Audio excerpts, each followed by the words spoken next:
Dalam dunia hukum, komunikasi bukan hanya soal isi, tapi cara. Kata-kata bisa menciptakan kepercayaan, tapi juga konflik. Gerak tubuh bisa menyampaikan persetujuan atau justru ketidaknyamanan.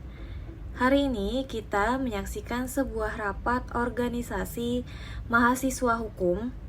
Biasa saja kelihatannya, tapi di dalamnya tersembunyi pelajaran penting tentang etiket komunikasi verbal dan nonverbal.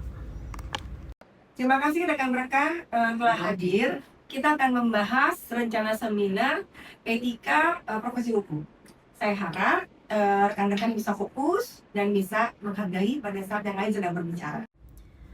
Perhatikan Meti, ia membuka rapat dengan intonasi jelas, postur tegak, dan kontak mata menyatu peserta. Inilah komunikasi pemimpin, verbal yang terstruktur dan non-verbal yang percaya diri. Menurutku kita harus langsung undang pembicara dari luar.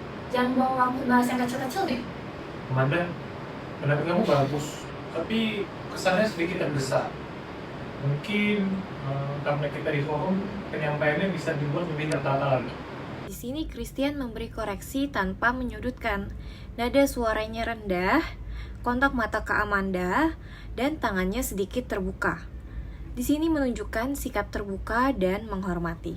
Wah, kalau kayak gitu, mending seminar kita kasih judul aja, Etika ala Amanda.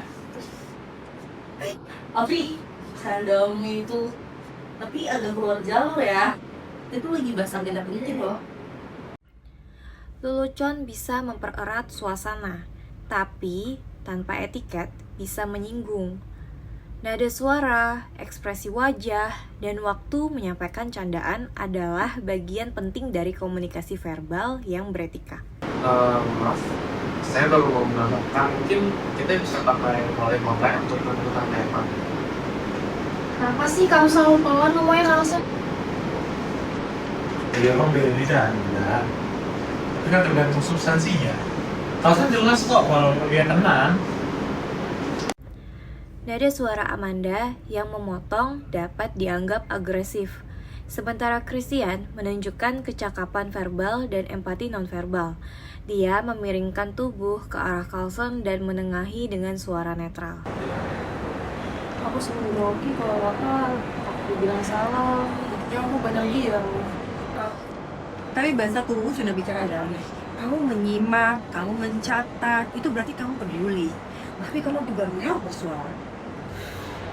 Kita belajar banyak ya hari ini bahwa cara bicara bisa menentukan diterima atau tidak diterimanya pendapat kita. Dan bercanda harus lihat tempat dan orang juga, bukan cuma lihat lucu doang. Hukum ngajarin keadilan, komunikasi ngajarin penghormatan. Keduanya sama pentingnya.